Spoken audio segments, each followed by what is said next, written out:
back again with another action-packed edition of sports this morning, reaching you live from Channels Television Sports Center in Lagos, Nigeria. Thanks for joining in. My name is Austin Okonakwan. What's going down in our action-packed world of sports? We'll begin with the just concluded International Table Tennis Federation World Tour tagged the Lagos Open. Yes, table tennis has been giving us so much reasons to talk sports. The competition has come and gone. Yes, Egypt's Omar Assar won the title. He won last year. No love lost. He defeated Aaron Kadri right here on home soil. That game ended 4-2. Assar won the first set. Kadri won the second, took the lead in the third set, lost the fourth and fifth, and then it was all over. But what are the lessons Team Nigeria can get from the just concluded Lagos Open? I spoke to virtually all the players that took part in that competition, and one word kept them coming: better training and preparations for tournament. Table tennis will also give us reasons to talk sports this morning. Let's leave table tennis now and talk about football. Nigeria's under-20 team, the Flying Eagles. Yes, Manu Garba's team, they've been so impressive at the African Under-20 Championship. They've qualified for the semi-final and they've booked a place at the FIFA Under-20 World Cup that takes place in New Zealand. But guess what? It's the big one again. Nigeria versus Ghana again. And I'm sure you know when those two countries meet in football, it must rain. So Nigeria will take on Ghana in the semi-final of the African Under-20 Championship. Where are you putting your money? Can Coach Manu Garba's team shock the Ghanaians and book a place in the final, go on to win the title? Big question. We'll talk about the Flying Eagles this morning on the program. Let's leave Dakar, Senegal, and touch down in England, where in the English Premier League, it's just nothing but frustration for Jose Mourinho. Remember, Chelsea took on Southampton at Stamford Bridge on Sunday. And Mourinho on Saturday, and Mourinho expected so much from his team. But that game ended, Southampton won, Chelsea won, and then Mourinho came out to say it's a frustrating result. Now, despite the draw, Chelsea is still 6 points clear on top of the table with a game in hand. But Jose Mourinho wants more from his team. Let's leave football and talk about boxing. Remember, the date is May 2nd, 2015. May 2nd, 2015, where arguably the biggest fight of should I say my generation or your generation will be seen on TV. Floyd Mayweather Jr. and Manny Pacquiao, we challenge each other to know who the best pound-for-pound boxer is. And we've told you, let's get talking. Who is talking this morning? Former heavyweight champion Ohio Mike Tyson has been giving these guys tips on how to come out successful.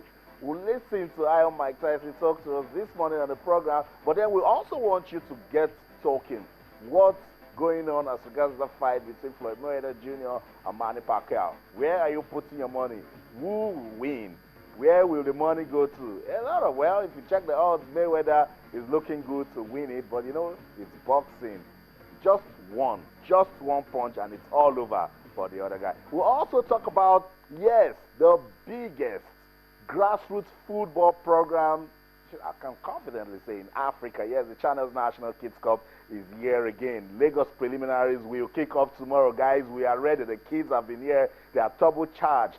Tomorrow at Campus Mini Stadium and Onikon Stadium, the kids will come out to play football. The excitement has just started. First this morning on Channels Television, I told you table tennis has been giving us so much reasons to talk. I watched these table tennis players play, and I can confidently say we have talent in this country. The event also helped Nigeria to discover some new talents. But this lady that is about to speak to us, Olufunke Oshonaike, she's been playing for this country since the year 1988. Hello, she's seen the good, the bad, and the better times of table tennis in Nigeria. I spoke to Funke after the Lagos Open. Hey Funke, the ladies didn't perform so well. What's going on? She had so much to talk about, and check out the passion she used in speaking to the National Sports Commission. Sports this morning on Channels Television. Don't go anywhere, I'll be right back. Stay. I'm not actually satisfied still, you know. But then one thing I know for sure that we still have a long way to go. I know for sure for right now we've lost glory to Egypt, you know. But then we can still get it back with more hard training, going for more competition. And then, like I normally say, all the growing up athletes now, they have to be more focused, more disciplined, more dedicated to the sport. Because for me to still be playing right now is because of what I have learned in the past. I am very, very disciplined. I love the sport, you know. And everything, like I normally tell them, talent is not enough, you know. You have to give him all your best. And we need a wonderful coach in Nigeria too. If we can have the full package, because that is what Egyptians are having. If we can have the full package the way we used to have before, I know for sure that we're going to get back our own glory. You could tell me, what were we doing back in the days where we're getting it right that we're not doing now? A lot of camping. We go for camping. Every day is like camping. We have a lot of facility, so many places for training. We have good coaches. I'm telling you, and good coaches are very, very important. And that is number one thing that is lacking in Nigeria right now. We don't have good coaches because we have a lot of talent. The girls are good. The boys are wonderful, you know. What about the technique? What about the tactics? That is what is lacking. And that is what I hope one day Nigeria is going to get it back together. If things continue like, let me tell you one thing for sure. My chairman, Honorable Nat'l, you know, he's doing wonderfully well. But he cannot do everything all alone. We need the back of Nigeria and to Nigeria Sports Commission. They have to help us. You can see, I don't even think any of them is here today. For me, I'm not happy about it, you understand? That the Lagos State Open, they are trying to do something wonderful, and none of them is here to represent the NSC. No, I don't like it. That is the thing. I know politics is happening right now, but this is wonderful. You can see the hall. Everybody is happy. They have to come here and see for themselves and see what is going on. It's not actually staying in the office, you understand what I'm saying? I'm saying, oh, table tennis is not good. Come and see for yourself so that you will know the next thing to do.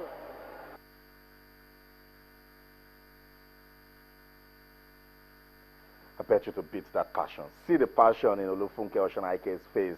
And then she spoke to the National Sports Commission this morning. Don't sit in your offices and say, this sport is not doing well. We're not going to support. No.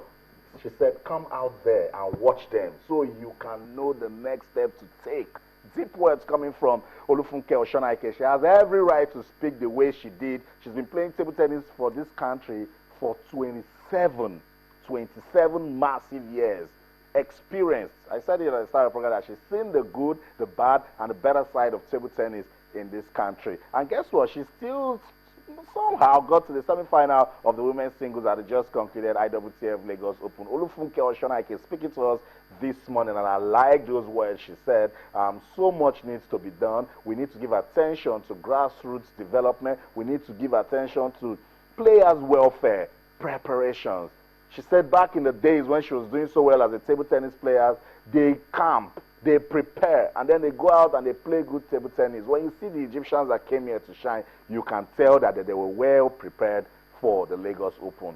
Sports this morning on Channels Television. We invite you to be part of the program. Wherever you are in the world watching us, you can be part of this fun. We're very active on our social media platforms. On Twitter, we're Channels_Sports. I keep telling you, you see it. It's a verified Twitter handle. Channels_Sports. Send us your questions, comments, and suggestions. And on Facebook, we're Channels-Sports. Are you on the go and you want to follow this program live? You can do so. Just go to channelstv.com and click on the live button, and then you can stream and follow us.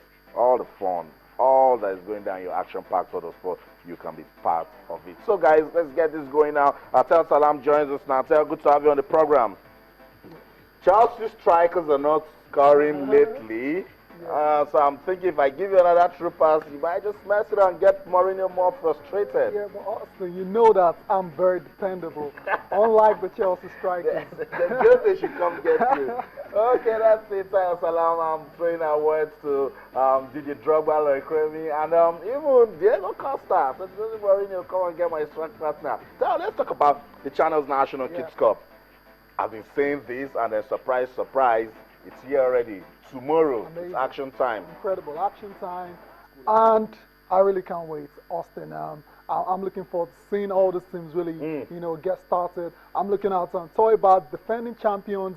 It's going to be very hard for them. Let's make no mistake about it. Because of all these other schools want to get to the top as well. So when you're on top, you're the main target, then it gets really hard for you. So I'm looking forward to seeing Toybat playing Al Farouk in that one. I remember just 2 teams who qualify, and we have all these teams.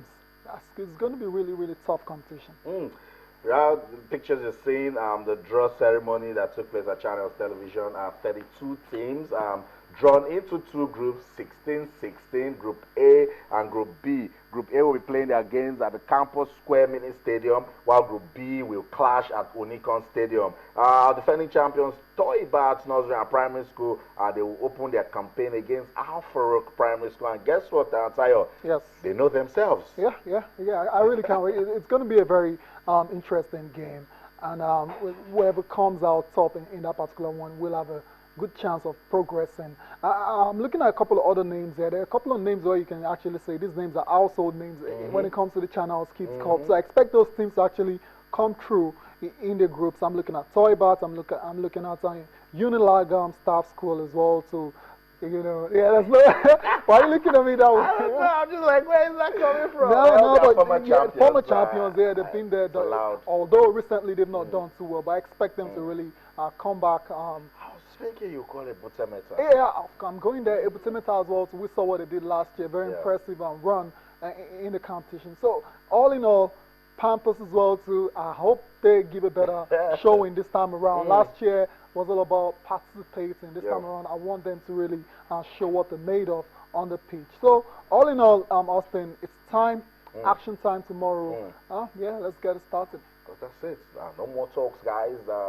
It's showtime. The real deal starts tomorrow. Unicon Stadium and Campus Square Mini Stadium. 32 teams, only 2 will qualify to represent Lagos at the Nationals. That tells you how tough it's going to be this year, talking about the Channels National Kids Cup Lagos preliminaries. Let's leave that now and talk about another level of football that requires a good foundation as the Channels National Kids Cup. Nigeria's under-20 team, the Flying Eagles, they will be playing in the semi-final of the African Under-20 Championship taking place in Dakar, Senegal. On Wednesday, it's the big one. They'll be meeting Ghana. Tayo, any shivers? Wow, come on. It's got to be shivers, Austin. There has to be shivers when you play Ghana. Ghana, Nigeria, the rivalry is well documented. It's on our rivals for years now. And at whatever level they play, it is always a cracker. So I'm not expecting anything different this time around. We saw the lads against Cote d'Ivoire in the last group game. A little bit tough game for them. You can understand they've qualified already, but then they showed character to come back and draw that game. Another West African opponent is waiting for them in the semi-finals, which is Ghana. It will be very hard, Austin. But then I really believe in this team, like a lot of Nigerians believe in them. They're a very good side, very solid. So I'm expecting them really, to just go and put up a professional performance in that game against Ghana and get into the final. But it won't be as easy as Salam just mentioned, because Ghana had plans to top the Group B table, but they lost their final group match to Mali. Yes. It ended 1-0, so Mali topped the table. It means the Ghanaians, we have every reason to come out to impress. Yeah, definitely. Also, when you're playing a semi-final of any competition, then the onus is on you to go out there and give your best, because it's basically win or go home. I'm sure the Ghanaians are not ready to return to Accra just yet. So they will be bringing their A game against Nigeria on Wednesday. I really can't wait, Austin. It's going to be a cracker. Make no mistake about it. Wherever way it goes, even if it doesn't go the way of Nigeria, I think the lads have done quite well in the competition already. They've qualified for the World Cup. And they can come back home and start getting ready for New Zealand. I totally agree with you, Ty. So, guys, it's Nigeria versus Ghana for the semi-final of the African Under-20 Championship taking place in Dakar, Senegal. That game will be played on Wednesday. When it's Nigeria and Ghana, even if it's at the Kids Cup level, it's definitely going to rain. So we're expecting to see a cracker of a game when that one is played on Wednesday.